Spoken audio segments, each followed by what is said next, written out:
Yo c'est Moon, aujourd'hui je vais te parler d'Olivier Giroud. King Cantona dans le Fergie Time, high kick dans le pronostic vital.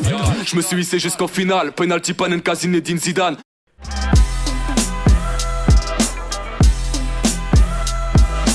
Les Bleus pour le mondial sont désormais connus et on sait qui ira représenter la France en Russie. Mais le plus important est de savoir qui sera titulaire sur le terrain. Et visiblement la pointe sera occupée par Olivier Giroud. Alors concernant Olivier Giroud, on va directement entrer dans le vif du sujet. D'un côté on a les pros Benzema qui défendent H24 l'ex-madrilène du côté de Deschamps, tandis que de l'autre on a les pros Giroud qui pensent qu'on n'a pas besoin de ce dernier pour remporter des matchs. Malheureusement très peu de personnes pensent que les deux peuvent cohabiter dans le même groupe, que c'est pas possible d'avoir un Giroud et un Benzema dans la même section. Et d'ailleurs ces personnes-là je pense qu'elles ont tort. Et concernant Giroud, il s'agit là d'un véritable buteur, puisque depuis toujours il marque beaucoup de buts. Déjà en 2010 en Ligue 2 avec Tours, il finit meilleur buteur du championnat et il récidive en 2012 en Ligue 1 avec Montpellier où il finit champion de France. Lorsqu'il rejoint Londres en signant à Arsenal, il inscrit 105 buts en plus de 250 matchs. Et avec les Bleus, c'est 30 buts en 71 matchs.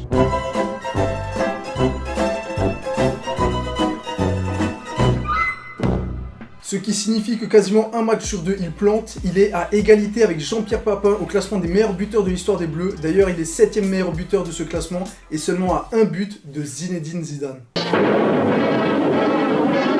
Et qu'est-ce que c'est?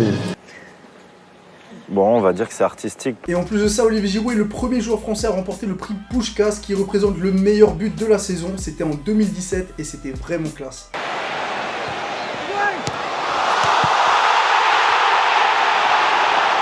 Il marque, il plante, il gagne des trophées, et pourtant...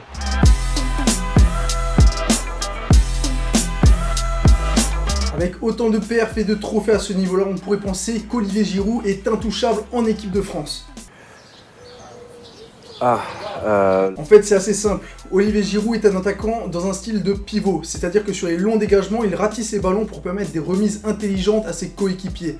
Grâce à ça, il permet de battre des défenseurs de gros gabarits sur les duels aériens et de jouer un peu plus intelligemment sur des remises. Et on va pas se mentir, une bonne partie des buts qu'il marque proviennent de son jeu de tête. Vu comme ça, Olivier Giroud c'est plutôt un bon attaquant. Mais malheureusement pour lui, il joue en équipe de France. Et quand tu joues en équipe de France, tu souffres de la comparaison avec les autres grosses sélections. Diego Costa en Espagne, Icardi, Agüero ou Higuaín en Argentine, Harry Kane en Angleterre, Gabriel Jesus et Bobby Firmino au Brésil ou Luis Suarez en Uruguay. Que des attaquants vifs, techniques et rapides ou alors terriblement efficaces face au but, il n'y a que Mario Gomez en Allemagne qui a un profil similaire à celui de l'international français.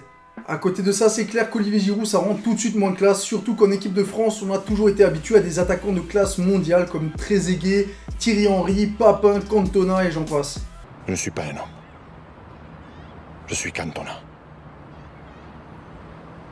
Ça fait bizarre de faire la comparaison avec Olivier Giroud, presque aussi bizarre que lorsque Gignac a porté le numéro 10 à l'Euro. Regardez, cette photo. C'est pas beau. Ah. Et à côté de ça, si tu compares Olivier Giroud à d'autres attaquants français comme Alassane Plea à Nice ou Wissam Ben Yedder à Séville, il se retrouve très vite avec le ratio de tirs cadrés le plus faible des trois avec 33%. Il ne réalise que 2 tirs par match seulement et finit la saison avec 12 buts à son compteur. De leur côté, Alassane Plea et Wissam Ben Yedder finissent tous les deux la saison avec 40 et 60% de tirs cadrés et 19 et 20 buts au compteur. Il est donc moins précis et moins efficace que d'autres Français à ce même poste, d'autant plus qu'on a Antoine Griezmann capable de jouer lui aussi en neuf et qui serait capable de tenir la comparaison avec ces mêmes attaquants de haut niveau. Voilà, maintenant je te laisse me dire dans les commentaires si toi aussi tu kiffes Giroud ou sinon qui aurais-tu pris à sa place pour aller à la Coupe du Monde. Abonne-toi, lâche un like et n'hésite pas à partager. D'ici là, prends bien soin de toi et à la prochaine. Ciao.